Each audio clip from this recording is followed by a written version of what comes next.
안녕하세요. 신비와 저항 13강 시작하겠습니다.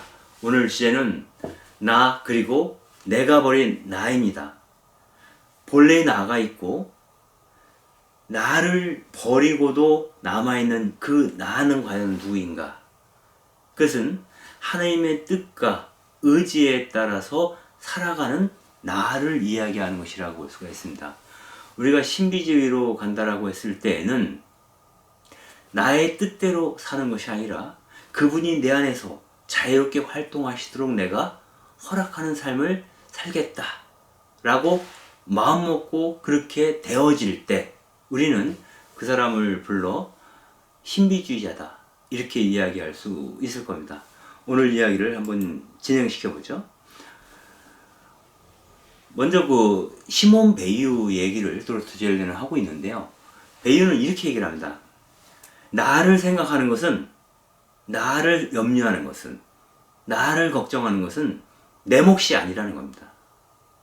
내가 할 일은 오로지 하느님만을 생각하는 것. 그리고 하느님의 일은 나를 생각하는 것이라고 얘기합니다. 이것은 이런 말로도 얘기할 수 있습니다. 내가 나를 사랑하는 것보다 그분께서 나를 더 사랑하신다. 만약에 이 말을 믿을 수 있다면 베유처럼 나를 버리고 새로운 나로 거듭날 수 있죠. 나에 대한 염려를 접어두고 하느님을 갈망하는 것으로 충분히 행복해질 수 있을 거다 하는 생각을 해볼 수가 있겠습니다. 여기서 에크하르트 얘기를 더 붙이고 있는데요. 에크하르트는 이렇게 얘기합니다. 성전은 하느님을 공허하게 소유하려는 장소이다. 성전이라고 하는 특정한 장소는 하느님을 공허하게 소유하고 있는 공간이라는 거예요. 왜? 성전에서 우리가 살아계신 하나님을 생생하게 맛볼 수 없는 경우가 많기 때문에 에크하르트는 이런 얘기를 한 것이 아닐까 하는 생각을 합니다. 여기서 우리는 복음서에서 나오는 이야기 하나를 떠올릴 수 있습니다. 그것은 뭐냐면 성전 정화 사건이죠. 예수님께서 환전상들의 좌대를 들러엎으시고 그 제수용 짐승을 파는 그들의 공간을 흩어놓으셨죠. 복음서의 어느 부분에서는 예수님께서 채찍을 들고 그들을 장사치들을 내쫓았다. 이곳을 강도의 소굴로 만들지 마라. 이곳은 기도하는 장소다. 하느님의 거처다. 이렇게 얘기합니다. 즉 팔고 사는 것과 하느님의 거처 혹은 하느님은 서로 대치하고 있다. 맞서고 있다라고 하는 측면을 이 성전 정화 사건에서 여실하게 보여주고 있는 것이죠. 이 말 뜻은 에크하르트는 그렇게 설명합니다. 하느님이 사고 팔 수 있는 존재가 아니라는 뜻이다. 너희들이 제수용품을 바치고 그 로마의 화폐를 세켈로 바꾼다고 해서 하느님이 너희들의 요구를 들어주는 거래하는 존재. 하느님과 인간이 성전을 매개로 상거래를 할 수 있는 게 아니다. 하나님은 거래를 통해서 우리 안에 현존하시는 분이 아니다라고 하는 얘기를 에크하르트는 하고 있는 것이죠. 이 말을 들으면서 도로테 젤레는 이렇게 얘기를 합니다. 하느님이 사고 팔 수 있는 상품이 될 수 없듯이 하느님의 모상을 닮은 우리 역시 사고 팔 수 있는 상품으로 자리매김되어서는 안 된다.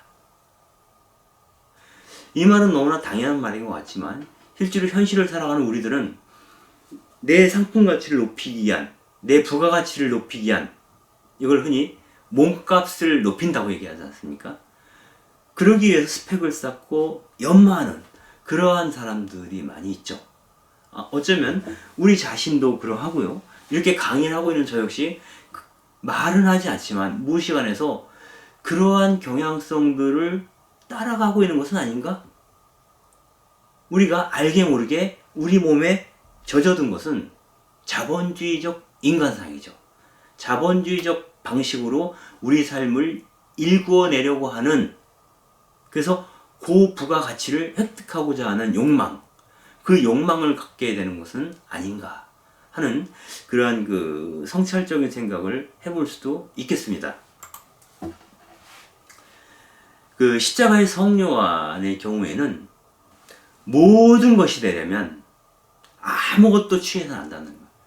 모든 것이 되려면 아무것도 취해서는 안 된다라고 얘기합니다. 즉 하느님께 속한 것을 얻으려면 내게 속한 것, 세상에 속한 것으로부터 벗어날 수 있어야 한다라고 십자가의 성료안은 이야기를 합니다. 즉 우리가 수행을 하는 목적은 자유를 얻기 위한 것인데, 자유를 얻기 위한 목적은 순정한 사랑으로 진입해 들어가기 위한 것이죠.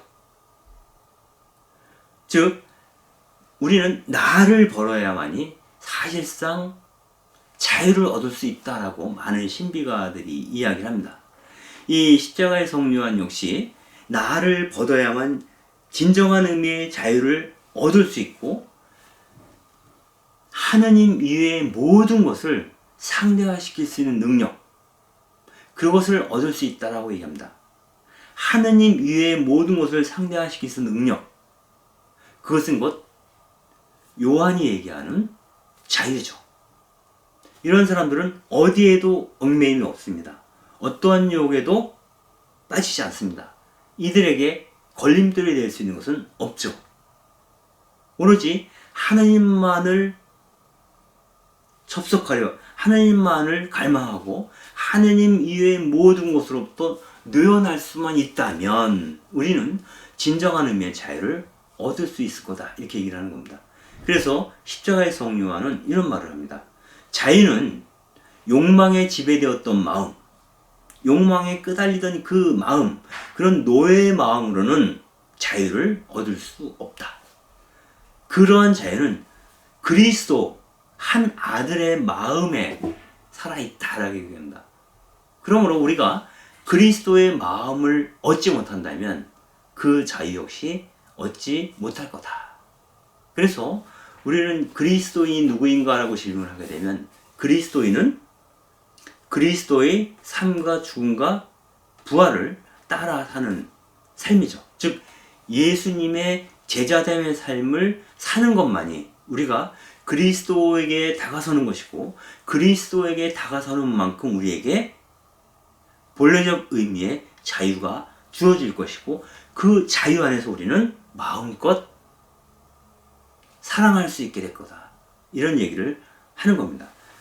요한이 지은 글을 한번 읽어볼 텐데요. 이것은 어떤 그 극적으로 모든 것이 되기 위해서는 아무것도 되어서는 안 된다라는 이야기를 반복적으로 하고 있습니다. 한번 읽어보겠습니다. 모든 것을 음미하는 그곳에 가려고 한다면 아무런 즐거움도 찾지 마라.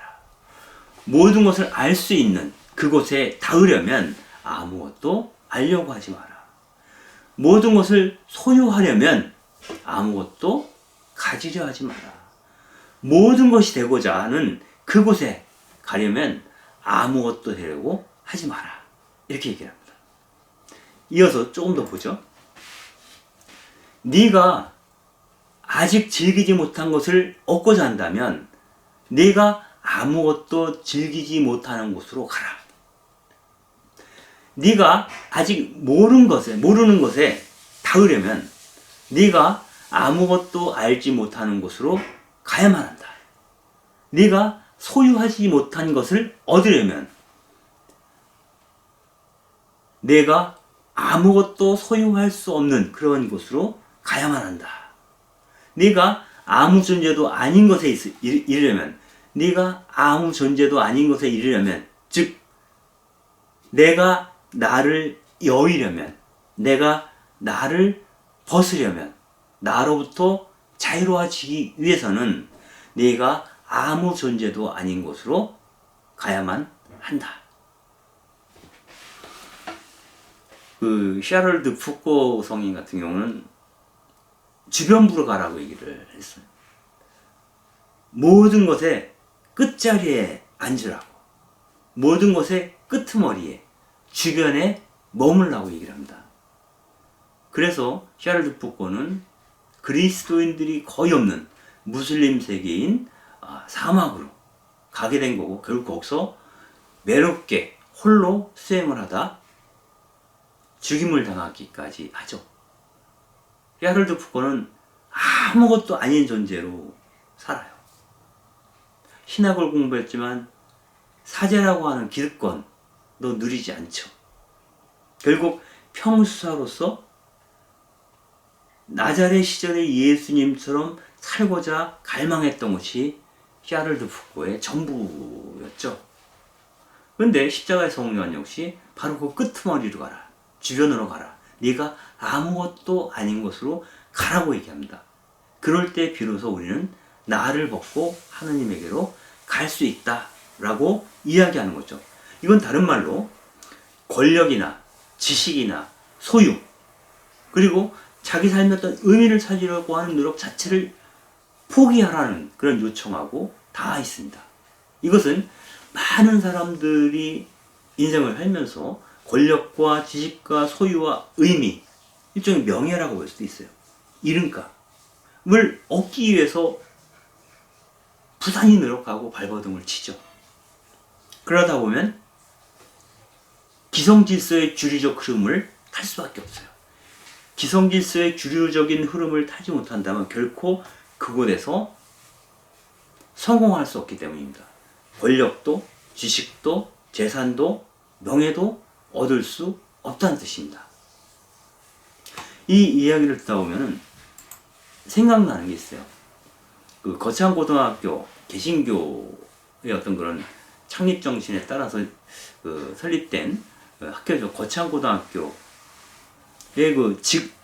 거창고등학교 그 대강당에 액자가 하나 걸려 있는데, 그 액자에는 직업 선택의 10개라는 게 적혀 있다고 합니다. 정말 이 출신자들이 이런 걸 얼마나 유념하고 있는지 모르겠지만, 아무튼 특별한 영감을 주는 10가지 계명입니다. 첫 번째, 월급이 적은 곳을 택하라. 직업을 선택할 때 월급을 많이 주지 않는 곳을 택하라는 거예요.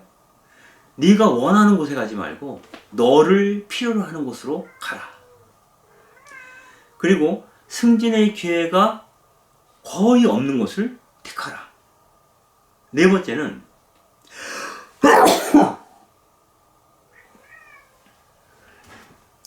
번째는 모든 조건이 다 갖춰져 있는 곳을 피하고 처음부터 시작해야 하는 황무지를 선택하라.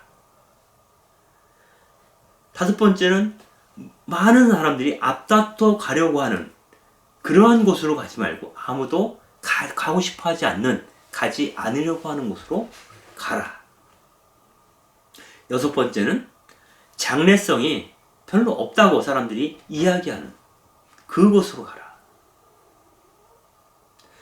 일곱 번째는 사회적 존경 같은 건 바라볼 수도 없는 그런 곳으로 가라고 얘기합니다. 여덟 번째는 중심이 아니라 가장자리로 가라. 그리고 네가 어떤 것을 선택하려고 했을 때 부모와 아내와 약혼자가 결사반대하면 틀림이 없으니까 바로 의심치 말고 그 길로 가라고 얘기를 합니다. 왕관이 아니라 단두대가 기다리고 있는 곳으로 가라. 기성질서, 상식, 사람들이 선호하는 곳을 거슬러 선택하라고 이야기를 하고 있는 것이죠. 이런 것은 나 없이 나를 사는 방법, 나 없이 걷는 나의 길, 그 길을 선택하라는 요청하고 같습니다. 이를 두고 십자가의 성령은 이렇게 얘기를 합니다. 모든 방어 체계를 벗어버리고 무방비인 상태로 어두운 밤으로 들어가라. 이렇게 얘기를 합니다. 무장해제하고 어떤 대책도 없이 내 자신에게 어쩌면 적대적일 수도 있는 그런 어두운 밤으로 들어가라고 얘기합니다. 이 이야기는 복음서에서 예수님께서 제자들을 파견하시면서 하신 말씀하고 연결되어 있다라고 생각이 듭니다. 너희가 그 늑대들이 있는 곳으로 이 세상으로 가게 되더라도 전대를 차고 가지 말고 막대기, 지팡이도 가져가지 마라. 지팡이는 일종의 뱀이 나타나는 뱀을 쫓거나 뭔가 그 산적들을 만났을 때 맞설 수 있는 수단 내지는 무기가 될 수 있는 거죠. 그러니까 자기를 지킬 수 있는, 자기를 호위할 수 있는 모든 것들을 접고 무방비인 상태로 그들의 선의, 내가 만나러 가는 그 사람들, 이 세상의 선의에만 길에서 그 길을 가라는 겁니다. 그럼 어떤 사람들이 그 길을 갈 수 있을까요?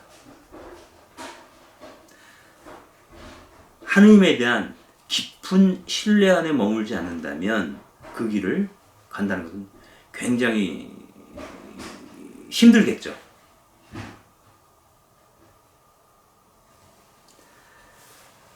루트비 비트겐슈타인은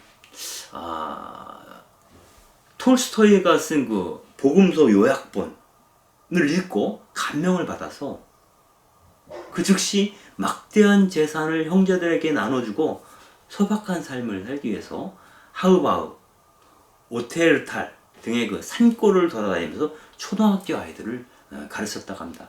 그러니까 기득권을 일정하게 내려놓고 산골의 그 어려운 사람들에게로 내려가기로 마음을 먹었다라는 얘기죠. 시몬 베일 같은 경우에는 뭐 철학교사였는데요. 그 공장의 생산 라인 앞에 서기로 마음을 먹죠. 그래서 거기서 공장 생활하면서 나에게 노예의 낙인이 찍혀있다 라고 고백할 정도로 고단한 날들을 보내게 됩니다. 이것도 쉽지 않은 선택이라고 볼 수가 있겠습니다.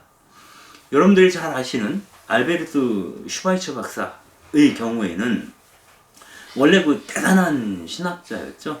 이른바 역사적 예수 연구의 어떤 초석을 놓았던 사람이라고 볼 수도 있는데요.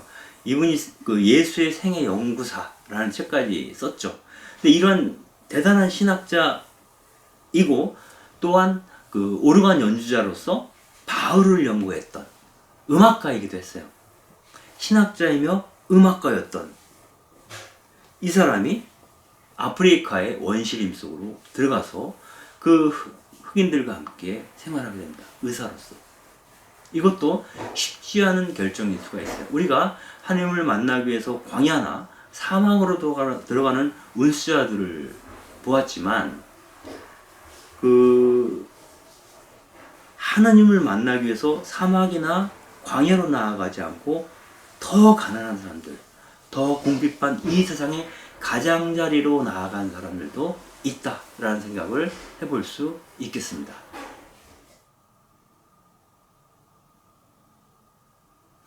이렇게 나로부터 벗어난 사람들에 대한 이야기를 해왔죠. 슈바이처 박사나 시몬 베유나 비트겐슈타인 같은 사람들은 기존에 자기의 계급적 이익을 도모하지 않고 그 계급을 이탈해서 더 낮은 곳으로 혹은 더 주변으로 나아갔던 사람들이죠. 이 과정에서 나는 여유하고 나 아닌 어떤 분이 나를 온통 차지하시는 과정을 경험할 수 있다고 생각합니다. 이러한 경험을 극적으로 표현한 이름들이 있습니다. 그 이름을 우리는 그리스도 혹은 붓다라고 부르는 거죠. 즉 그리스도는 하느님을 온전히 드러낸 존재라고 볼 수 있고요.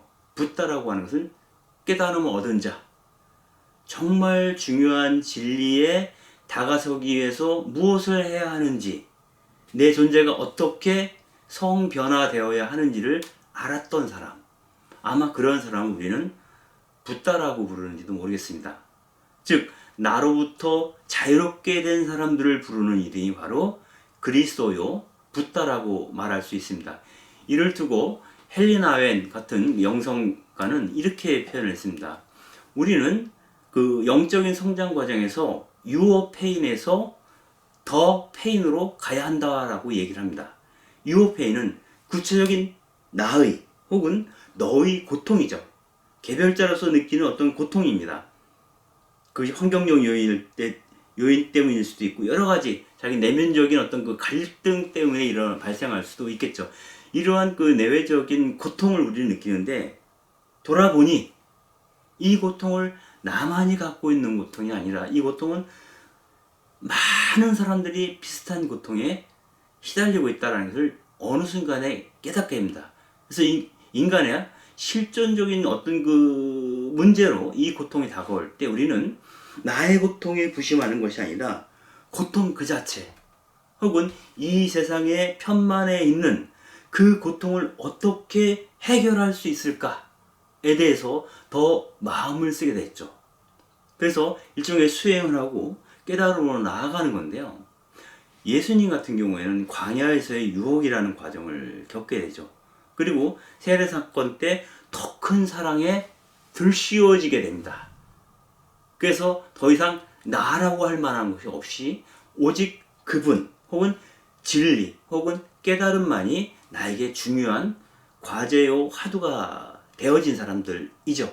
이럴 때 내 고통 때문에 내가 고통받는 게 아니라 타인의 고통을 해결하는 과정 속에서 내가 해방된 자로 거듭나게 된다라고 하는 것을 보여준 사람이 바로 그리스도라 불리는 예수님, 그리고 붓다라고 불렸던 고타마 시타르타였는지도 모르겠습니다. 이 과정에서 그 나로부터 벗어나는 어떤 그 초부적 단계의 속을 의지적으로 행할 필요가 있습니다. 여러분들 정말 사랑 그 자체인 존재로 내가 성변화되기 위해서는 사랑도 뭐가 필요하다? 연습이 필요하다라고 얘기를 합니다. 의지적인 노력에 의해서 사랑을 해야만이 된다는 거예요. 그러다 보면 어느 순간에 그 사랑이 나를 차지하게 될 거다. 이렇게 얘기를 신비가들은 하고 있습니다. 그런 요소 중에 하나가 그 방법 중에 하나가 금욕적인 태도이죠. 금욕은 긍정적인 측면이고 또한 부정적인 측면도 같이 아울러 있습니다. 그러나 이 금욕은 내 욕구와 욕망을 일정하게 제한시키고 통제한다는 의미로서 의지적으로 나로부터 자유롭게 되기 위한 노력이 하나라고 볼 수도 있겠습니다. 즉, 금욕이란 특정한 음식 혹은 음료 혹은 특정한 장소를 금하는 겁니다. 이를테면 초기교회 그리스도인들이 원형 경기장에 가지 않았거든요.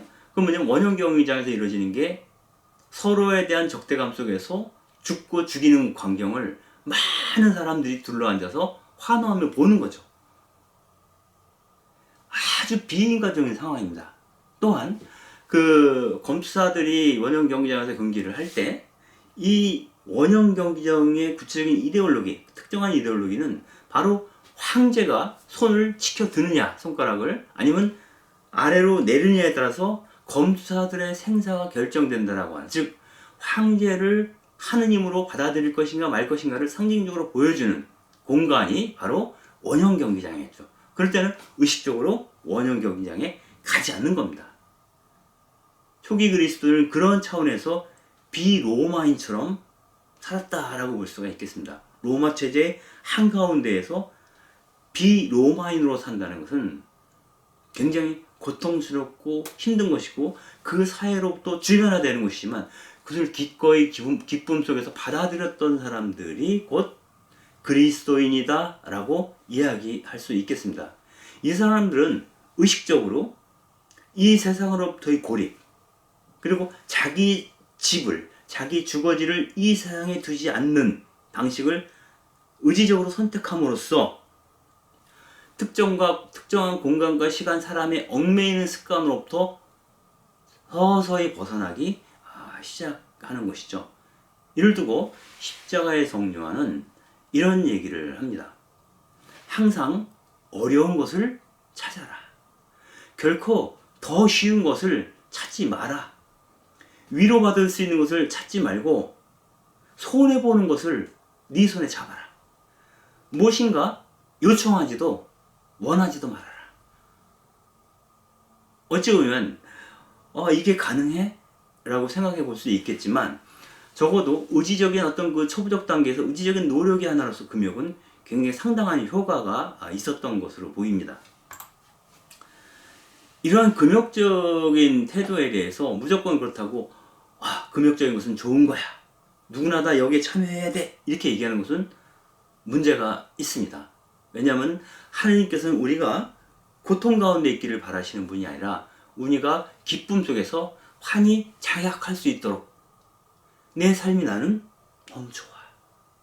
그리고 하느님께서 우리에게 주신 그 자원들을 안에서 우리가 일정하게 행복감을 느끼게끔 원하시는 분이 바로 하느님이라는 것을 알고 있기 때문에 평생을 금욕주의적 욕구에 따라 살아온 사람들을 그런 방식으로 수행하는 것을 무조건 옳다라고 말하기는 어렵습니다.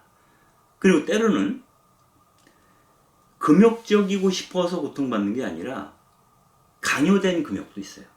아니, 이건 강요된 금욕이 아니라 강요된 고통과 고난과 가난, 빈곤, 이런 거죠. 이런 것들을 신비화할 위험성도 있어요.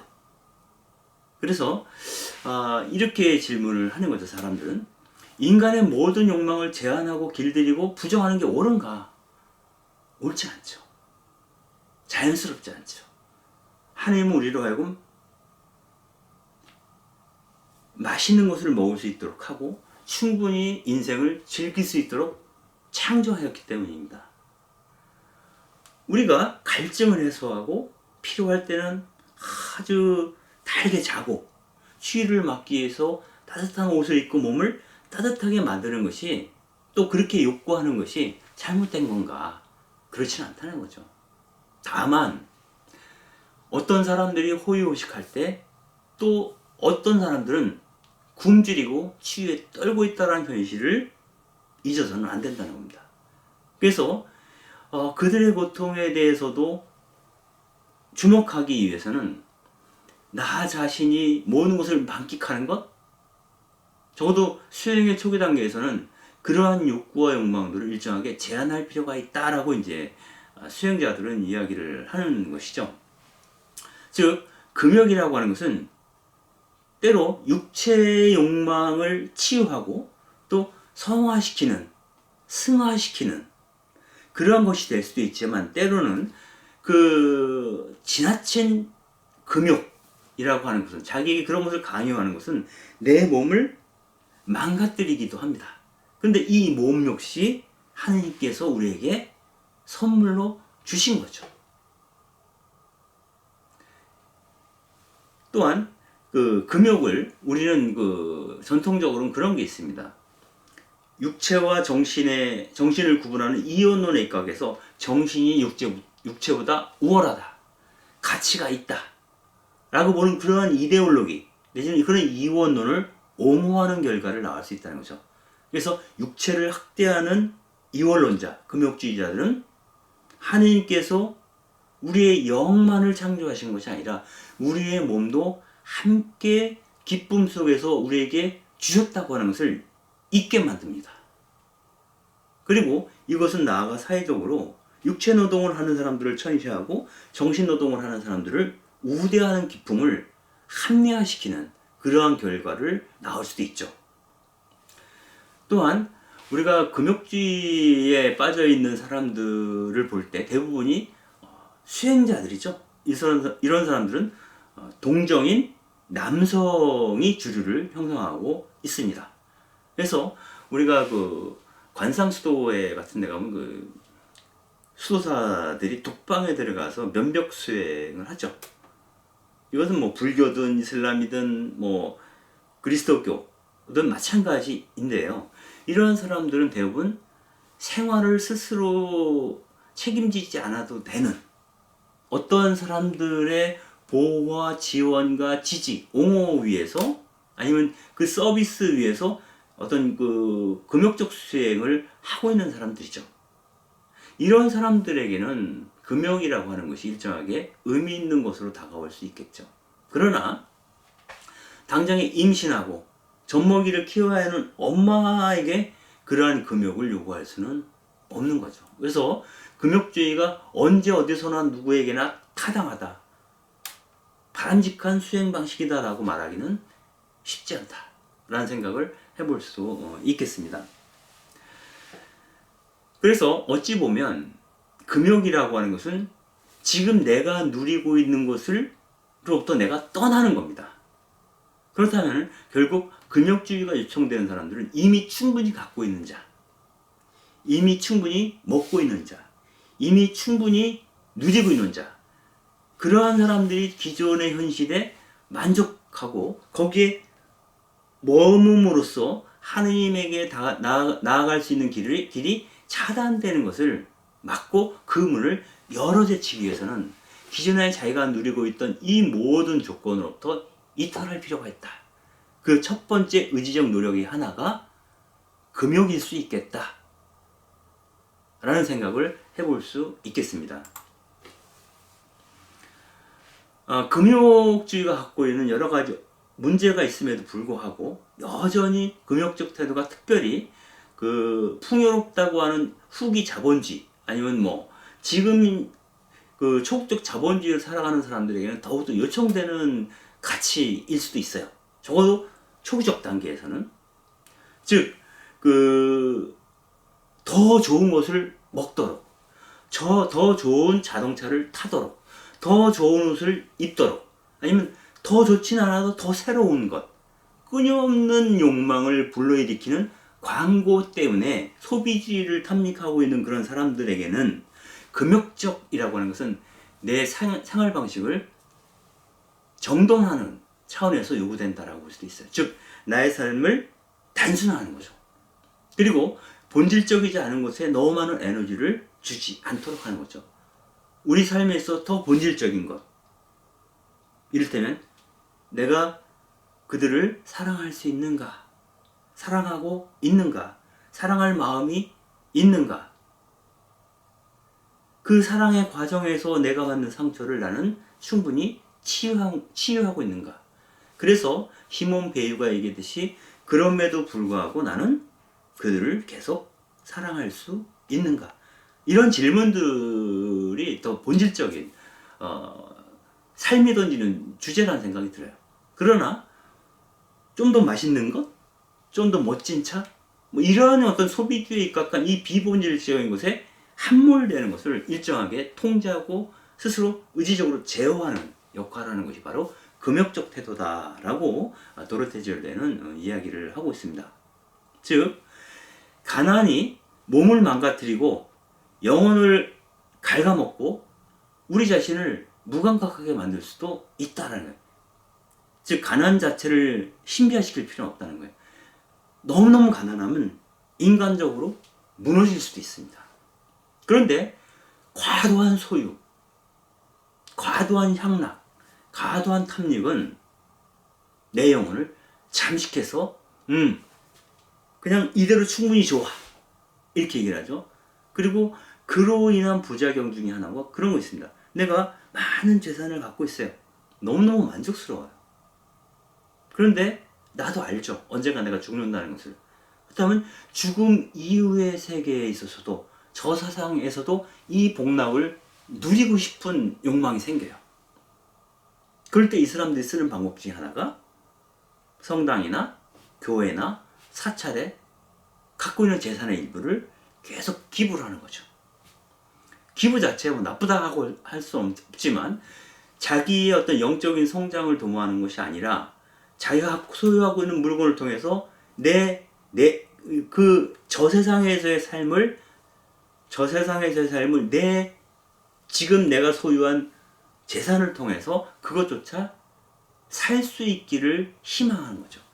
그것은 굉장히 잘못된 태도라고 보는 거죠. 그래서 이렇게 인간의 영혼이 악마적으로 잠식당할 수 있다.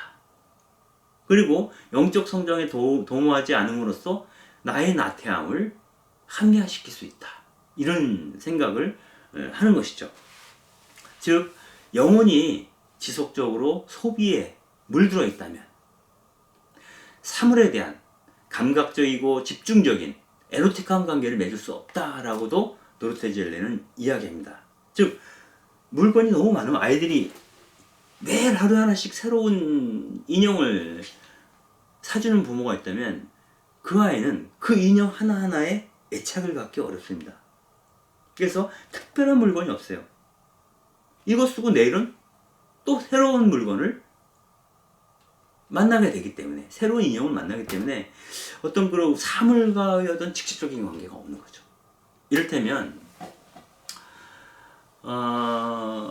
제가 이제 무주 산골에 한 6년 정도 산 적이 있는데, 그때 저희 동네에 한 어린 아이가 있었어요. 그 아이가 초등학교 다니다가 학교를 탈학교죠. 학교 그만두고 집에서 공부를 했는데, 그 친구가 제 생일이든가요? 누구 생일이었는데 찾아왔어요. 선물을 갖고. 근데 선물이 뭐냐면 그 아이가 직접 깎은 숟가락입니다. 나무로다가 나무를 칼로 깎아서 숟가락을 만들어서 가지고 선물로 저희한테 줬어요. 굉장히 특별한 물건이 되는 거죠. 그런 경우에. 그래서 사물이 사물 그 자체로 남아있는 것이 아니라 어떤 의미가 투사된, 의미가 담겨있는 그 사물이 되죠. 그런 사물들은 나와 집중적이고 에로틱한 관계를 맺게 된다는 겁니다. 돌아가신 아버지가 남긴 안경이라든가, 또 사랑했던 그 사람이 마지막으로 내게 선물했던 장갑이라든가, 특별한 의미로 다가오죠. 그러나 소비주의를 탐닉하는 사람들은 수없이 대체될 수 있는 것들이죠. 이런 모든 것들이. 그러니까 사물 자체도 대체될 수 없는 그러한 사물로서 나와 구체적인 인연 속에서 만나지는 그러한 사물과의 관계를 맺기 위해서는 우리가 소비주의로부터 일정하게 이탈할 필요가 있다라고 도르시대에는 이야기하죠. 결국 우리에게 필요한 것은 초기 단계에서 일정하게 의지적으로 자기 자신의 욕망을 제한하는 것이다. 이게 다른 말로 금욕이죠. 이렇게 볼 수 있는데, 만약에 이 세상이 창조 때부터 주어진 대로 낮과 밤, 여름과 겨울, 젊음과 늙음이라고 하는 경계가 만약 우리 현실 속에서 무너져 버린다면 우리 인간도 더 이상 우리 인간성을 돌보면서 살 수 없게 될 거다라고 얘기합니다. 지금 제가 살고 있는 파주 같은 경우는 좀 다르긴 하지만 많은 경우에 도시에 가면은 밤이고 낮이고 늘 밝죠. 네온 사인부터 시작해서 거리에 가로등하며, 그래서 밤에도 도해지를 가보면 대낮처럼 환한 구석이 있습니다. 예전에 이윤계 선생님인가요? 신화에 대해서 관심을 많이 가졌던 소설가이시죠. 이분이 그런 말을 한 적이 있어요. 인간의 도시는 어둠을 쫓아냈다는 거야. 불을 밝힘으로써. 그러나 그 어둠은 사라지지 않는다. 이 도시로부터 쫓겨난 그 어둠은 어디로 가요? 인간의 마음속으로 들어간다라고 얘기를 합니다.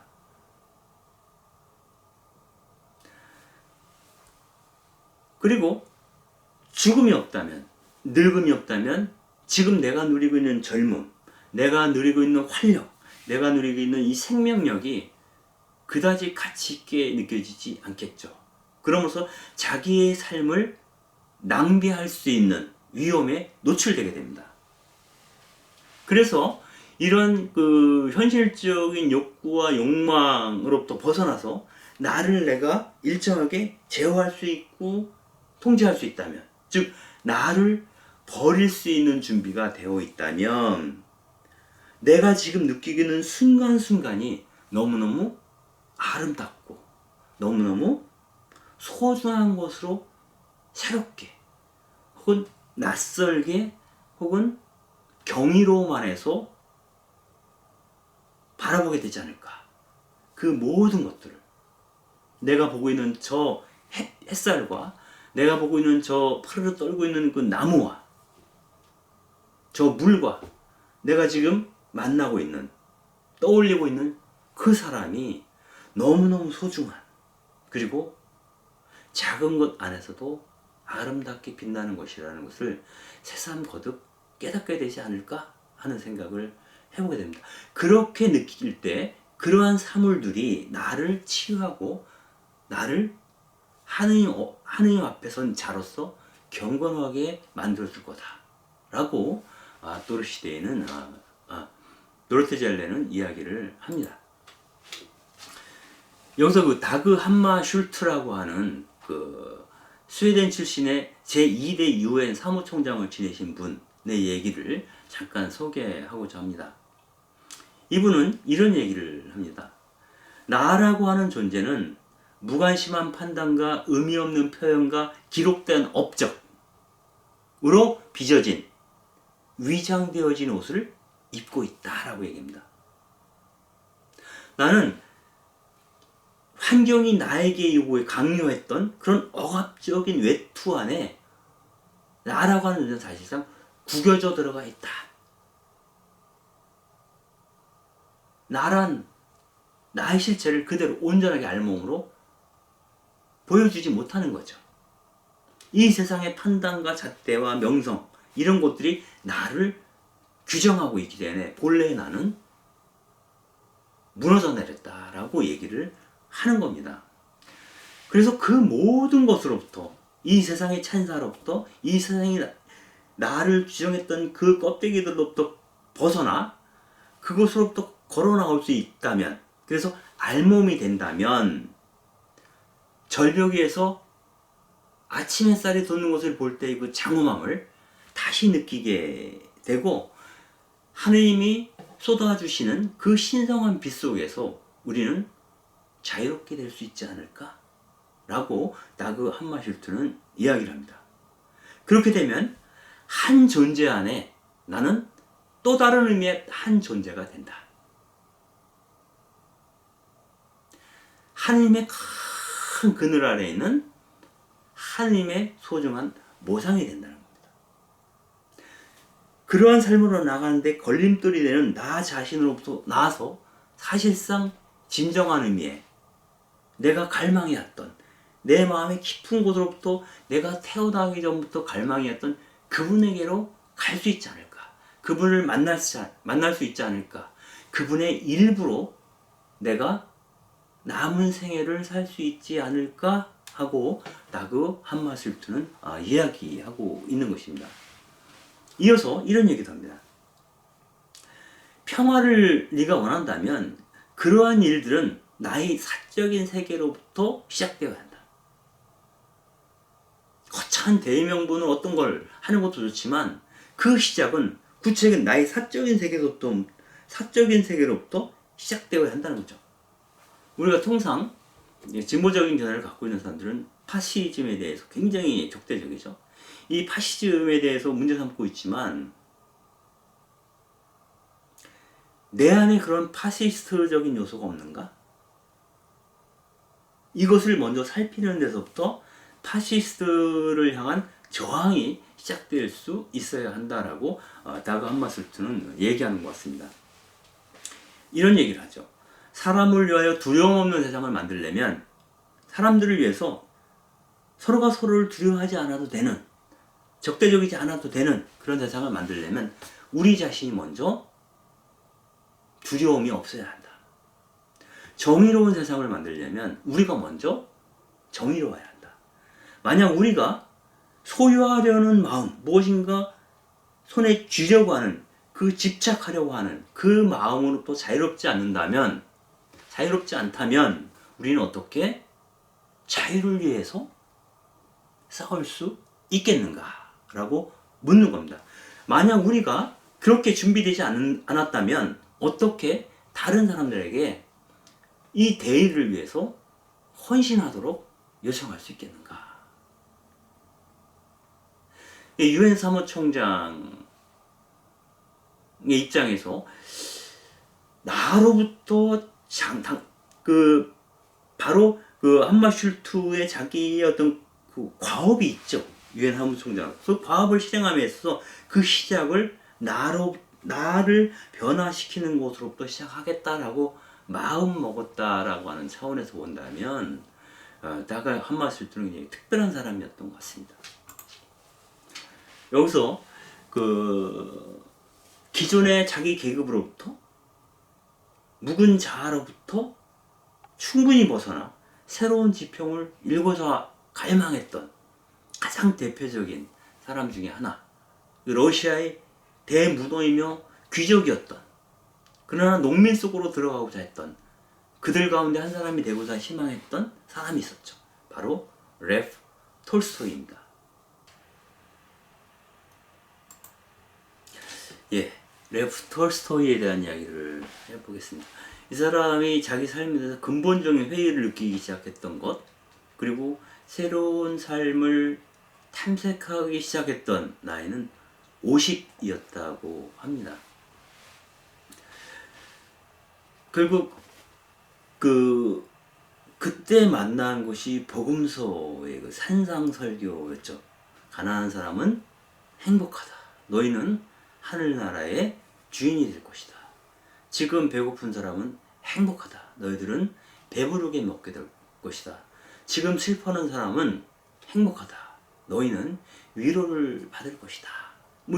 그 산상설교를 보면서 복음에 대한 새로운 각성을 하게 됩니다.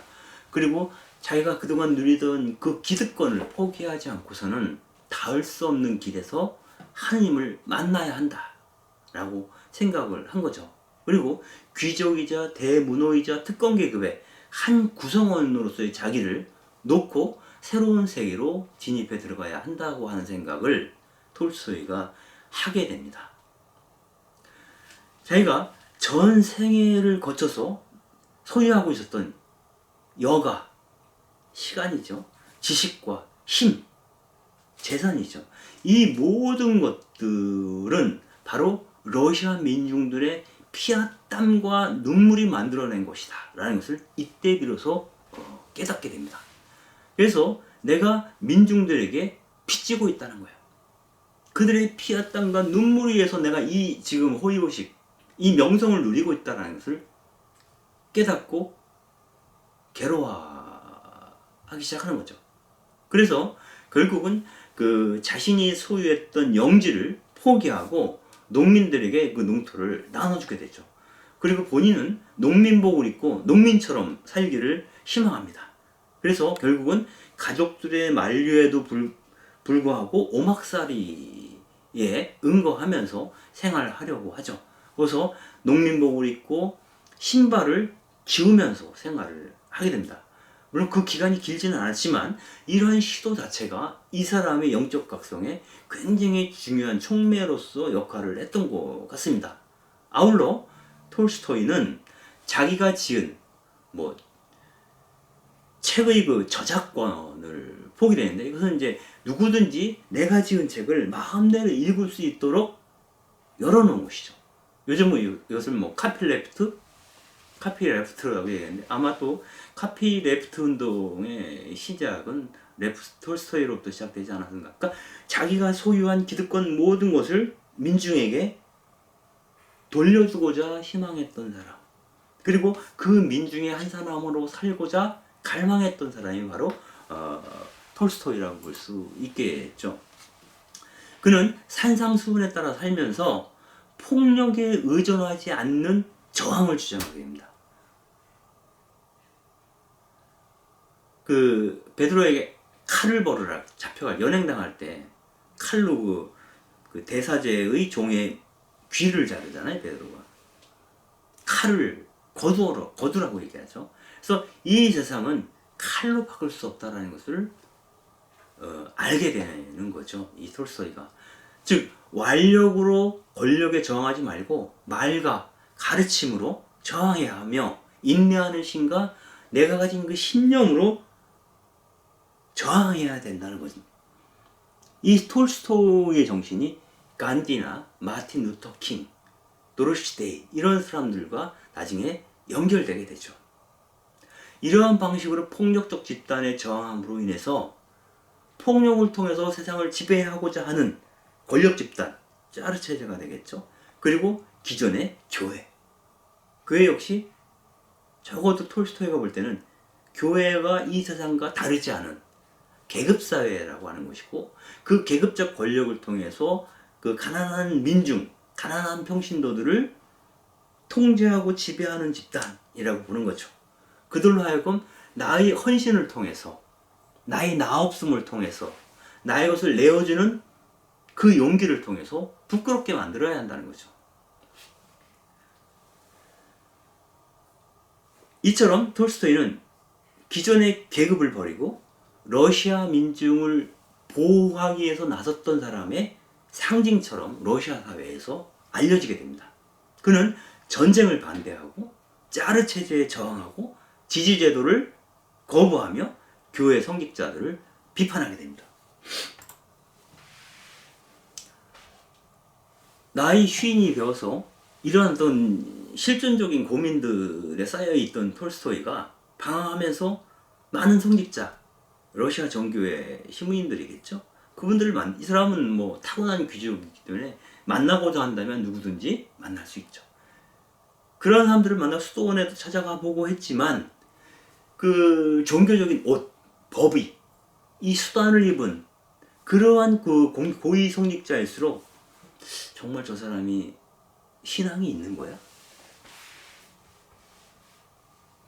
총대주교를 만나봐야 저 사람이 그리스도의 제자라고 할 수 있는가? 어느 식물을 만나는데 만나고 돌아온 뒤끝이 찌뿌둥하죠.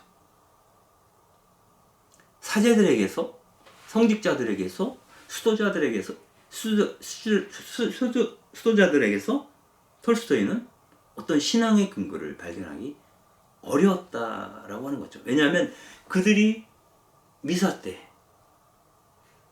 아니면 대화 중에 나누는 그 언어는 거룩했지만 그 거룩함을 살지 않았기 때문이죠. 오히려 톨스토이는 그 신앙의 그 신앙의 정수를 농민들에게서 발견했다라고 이야기를 합니다. 이를테면 참회록에 보면 이렇게 씁니다. 나는 가난하고 학문이 없는 사람들과 만나봤어요. 상류층에겐 빈 껍데기뿐이었던 신앙이 그들에게는 생활 속에서 입증된 그러한 모습들을 봤습니다. 신앙이란 그들에게, 그 가난한 사람들에게, 농민들 안에서는 힘과 위안이 되어 주었습니다. 신앙으로 일상에서 부딪히는 어려움을 이들은 솔직하고 자연스럽게 그 어려움을 이겨나가고 정말 그 극기하는 죽음의 문제마저도 극복하고 있었다는 거예요. 그 모든 것, 그들이 감당해야 될 고난, 그리고 그들이 마침내 가야 할 그 죽음조차도 신앙 안에서 수납하고 있는, 기꺼이. 아마도 이 농민들은 자연과 함께 살면서 농사를 짓기 때문에 자연의 이치에 대한 깨달음이 있었겠죠. 그리고 하나님께서 주신 이 목숨을 당신께서 거두어가시는 것에 대해서도 기꺼이 내맡길 용의를 갖고 있었던 사람들, 바로 그러한 사람들이 농민이었다라고 생각을 하는 겁니다. 그런 그들의 생활 태도에서 새삼스럽게 감명을 받았을 때 비로소 내가 고민하던 이 모든 것들이 가벼워지는 것을 느꼈다라고 톨스토이는 고백하고 있습니다. 특별히 톨스토이가 감명을 받았던 사람이 있는데요. 그 사람은 돈강유역에서 농사를 짓고 있던 떼모페이 본달리오프라고 하는 농민입니다. 근데 이 사람은 금연과 무의도식, 부지런히 일하는 것과 일하지 않고 먹고 사는 그러한 것에 관하여 글을 쓰게 됩니다. 여기서 이런 얘기를 합니다. 하느님이 사람에게 하라고 시킨 것은 두 가지라는 거예요. 하나는 남자들은 땀을 흘려서 빵을 생산하는 것이고 여자들은 고통을 치르면서 아기를 낳는 것이에요. 그런데 여성들은 비록 그가 황후라 할지라도 고통을 치르면서 아기를 낳는 일에서는 배제되지 않았다는 거예요. 그런데 남자들이 하는 일만 변화가 생겼다는 거예요. 즉 남자들은 땀을 흘려 일을 해서 빵을 벌어야 하는데 일하지 않는 자와 일하는 자가 나눠졌다는 겁니다. 어느 시기를 거치면서. 그 결과 땀을 흘려서 일하는 사람들, 그 농부들을 멸시하는 풍조가 이 세상에 들어왔다.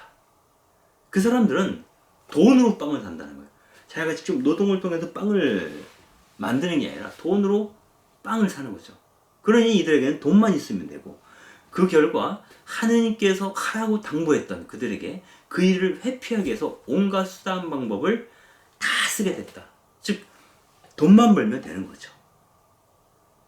노동하지 않아도 그것을 위한 온갖 방법을 찾아내려고 부심하고 있는 남자들이 생겼다는 거죠. 들판에 있는 짐승이나 하늘을 나는 새나 물속에 다니는 물고기들은 모두가 다 하나님이 시키신 대로, 하나님이 창조하신 그대로 지금도 살고 있다는 거예요. 다만 교육을 받고 지식이 있고 또 재산이 있다고 하는 사람들만이 하나님께서 우리 인간에게 주신 그 사명을 회피하고 있다. 노동을 외면하고 노동하지 않고 노동에 대한 관심이 없으면서 입으로만 떠드는 사랑의 설교는 위선이라고 톨스토이는 이야기합니다. 세상 모든 사람들이 다 집신을 신고 매일매일 호민을 들고 농사를 지어야 한다는 뜻은 아니라고 톨스토이는 얘기를 하지만, 다만 이렇게 일하는 것이 우리 생활의 또 사회적 삶의 중심이 되어야 한다라고 톨스토이는 이야기합니다. 물론 지식인도 필요하고 사제들도 필요하죠. 그러나 지식인들도 정언을 갖을 수도 있겠죠. 사제들도 사제관 앞에 조그만 체마vat을 읽을 수도 있어요. 시간이 없어서? 그거는 말이 안 되죠. 시간이 없어서 뭘 못한다는 사제를 저는 본 적이 없어요. 자기 건강을 위해서 엄청 부심하죠. 이 독신 사제들 같은 경우 특별히. 아무튼 간에 그런 자기 자신을 돌보는 데 시간을 많이 써요. 사실은 이 사제들이 이 세상을 위해서 자기를 나누거나 아니면 직접 개인적으로 나로부터 모든 혁명은 시작되어야 한다라고 얘기를 한마디슈트가 얘기했지 않습니까? 나로부터 시작하는 것. 나로부터 내가 노동자들을 위해서 헌신하고 싶다면, 그런 사제라면, 그런 지식인이라면, 아까 말씀대로 나무를 칼로 나무를 깎아서 숟가락을 만드는 일이라도 해야 한다는 거예요. 특별히 시간을 조금 내서. 그래서 노동이 그 사회적 가치의 중심을 이루는 사회만이 건강하고 창조 그대로 운영되는 그러한 사회일 거다. 또 그러한 삶일 거다. 이렇게 톨스토이는 떼모페이 본달로프를 통해서 이런 이야기들을 듣게 됩니다. 여기에 대해서 톨스토이가 깊이 감흥하게 되는 것이죠.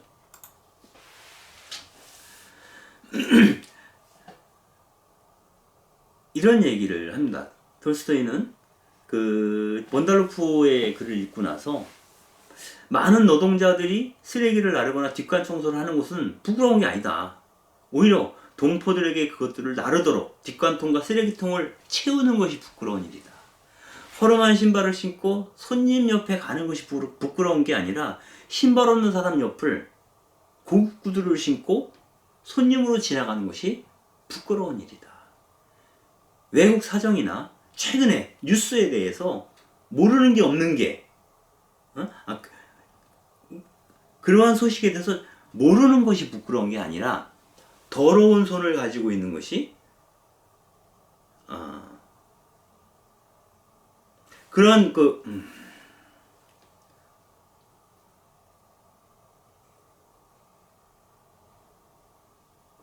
이 떼모페이 본달로프로부터 깊이 감명을 받은 톨스토이는 이렇게 얘기를 합니다. 많은 노동자들이 쓰레기를 나르거나 뒷간 청소를 하는 게 부끄러운 게 아니라 동포들에게 그러한 것들을 나르도록 뒷간통이나 쓰레기통을 채우고 있는 것이 부끄러운 일이다. 허름한 신발을 신고 손님 옆으로 가는 것이 부끄러운 일이 아니라 신발 없는 사람들 옆을 고급 구두를 신고 손님으로 지나가는 것이 부끄러운 일이다. 이렇게 얘기를 합니다. 외국 소식이나 최근 뉴스에 대해서 모르는 것이 부끄러운 게 아니라 빵을 먹으면서도 빵을 만들 줄 모르는 것이 부끄러운 일이다. 더러운 손을 갖고 있는 것이 부끄러운 게 아니라 손바닥에 굳은 살 하나 없이 매끄러운 것이 부끄러운 거다. 이렇게 얘기를 합니다.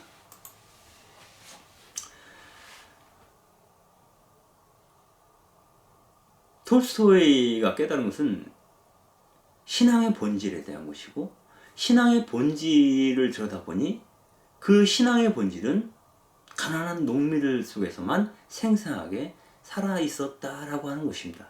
그로 인해서 톨스토이는 자기 삶을 급변시키게 되는, 기존의 나의 계급성으로부터 이탈해서 농민에게로 가는 모습을 우리에게 보여주는 거죠. 즉 기존의 욕망을 제어하여 새로운 세계로 진입해 들어갔던 그런 사람 중에 하나가 톨스토이다라고 볼 수 있겠습니다. 또 다른 측면에서 마틴 부버는 이렇게 얘기를 합니다. 성공은 하느님의 이름이 아니다. 우리는 성직자들도 자기가 하고자 하는 일을 성공시키지 않으면 나는 실패자라고 자책을 하죠. 그러나 성공은 하느님의 이름이 아니고 하느님의 선물도 아니다라고 유태인 철학자인 마틴 부버는 이야기를 합니다. 즉 우리가 기존에 하느님에 대해서 갖고 있는 관념이 있죠. 전지전능하시고 못하시는 일이 없는, 즉 모든 당신이 하고자 하는 일을 성공시키시는 그런 하느님에 대한 관념은 남성적이고 무책임하고 비신비적인 은유다라고 마틴 부버는 얘기를 합니다.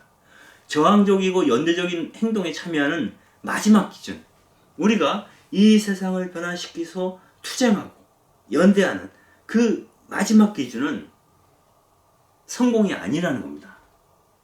오히려 우리가 그 저항에 연대해서 나아가는 이유는 이 세상의 지배자들이 요청하는 그 노랫가락에 맞춰 춤추지 않으려고 하는 노력이라는 겁니다. 우리가 정말 자유롭게 되었다라고 하는 것은 그 지배 세력이 얘기하고 있는 성공, 그들이 정한 진리, 이런 것에 휩쓸리지 않는 겁니다.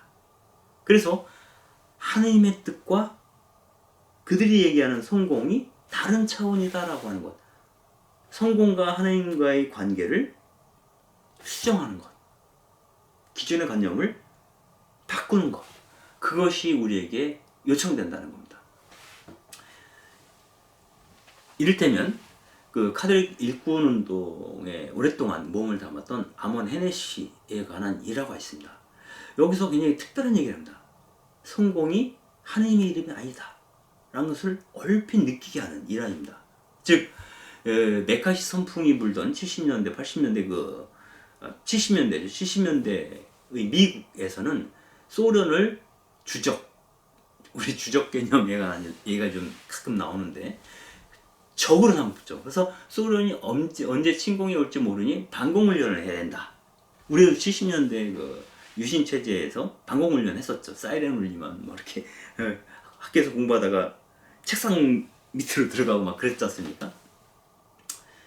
그래서 방공훈련이 시작되면 사이렌이 울리고 많은 사람들이 방공으로 들어가게 되어 있습니다. 그런데 마침 길을 걷고 있던 헤네시가 그 사이렌 소리를 듣습니다. 그러나 그 자리에 가만히 서 있는 거예요. 방공으로 들어가지 않고. 그러니까 경찰이 쫓아와서 방공으로 들어가라고. 헤네시는 방공으로 들어가지 않았죠. 결국은 연행됐겠죠. 그때 헤네시 옆에 있었던 친구들이 묻습니다. 네가 방공호에 들어가지 않는다고 해서, 방공호에 들어간다는 건 자기 목숨을 그런 전시체제, 이렇게 전쟁을 매개로 협박하면서 시민들을 통제하려고 하는 움직임이죠. 그런 것들을 거부하는 거죠, 헤네시는. 근데 방공호에 들어가지 않는 너 개인의 한낱 개인이죠. 행동이 과연 이 세상을 바꾸는데 효과가 있는가에 대해서 물어봐요. 그러니까 헤네시가 이렇게 대답합니다. 내가 미국을 변화시킬 수는 없다. 그러나 적어도 내가 방공호에 들어가지 않을 때 미국이 나를 변화시킬 수 없다는 것은 분명히 보여줄 수 있다. 내가 당장에 미국이라는 사회의 그 폭력적 상황,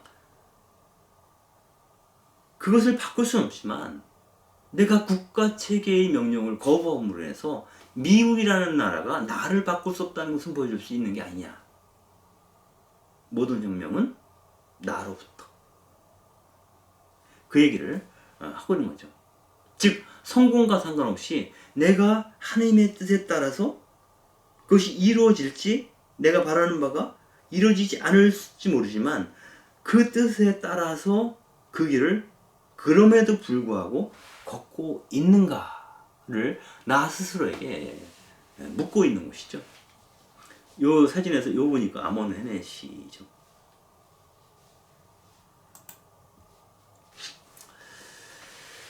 마지막으로 토마스 머튼의 얘기를 잠깐 전하면서 마무리하겠습니다.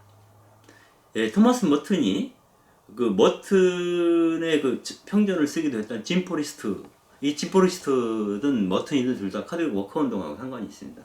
이 머튼이 포리스트에게 쓴 편지에 이렇게 얘기를 합니다. 성공에 대한 희망에 너 자신을 묶어두지 마라. 너의 모든 노력이 가능한 결실을 맺지 못하거나 그 반대로 작용할 가능성도 염두에 두어야 한다. 너가 열심히 노력하지만 그 일이 성취될 수도 있고 실패할 수도 있다는 거죠.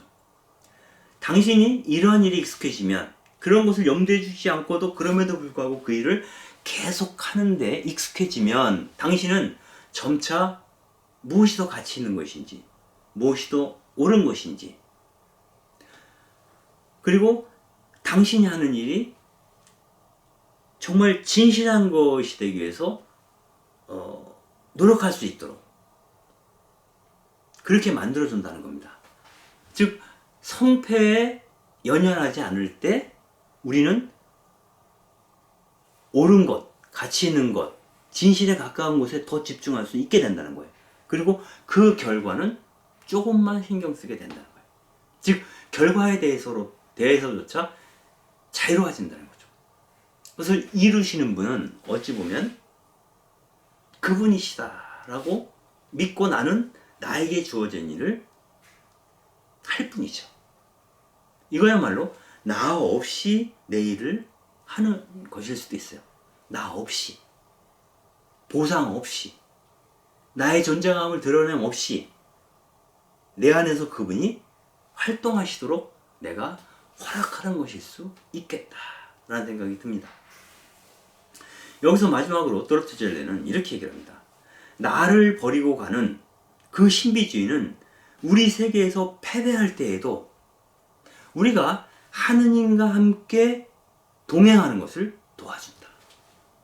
어떤 경우에도 우리는 그분과 함께 행진할 수 있다라는 겁니다. 나를 버린다는 것은 진리를 성공이라고 하는 것에 희생시키지 않는 거다.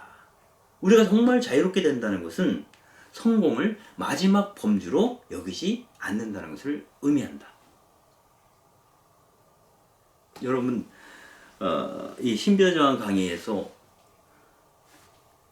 이따금 나왔던 용어가 있습니다. 이유 없이. 이 말은 바라는 바 없이, 목적 없이 나는 사랑을 하겠다. 사랑의 길을 걷는 거죠. 왜? 나는 하나님을 사랑함으로, 하나님을 갈망함으로, 그분에게서 가서 닿기를 희망함으로 나는 그 길을 갈 뿐. 목적도 이유도 없다는 거죠. 당연히 성공을 목적으로 하지도 않습니다. 그래서 정말 신비주의를 사는 사람들이라면 그저 사랑할 뿐, 혹은 그냥 사랑할 뿐이라고 고백하게 되는 것인지도 모르겠습니다. 예, 오늘 강의는 여기까지 마치고 다음 마지막 강의로 들어갈 준비를 해야 될 것 같습니다. 다음 시간에 뵙겠습니다. 감사합니다.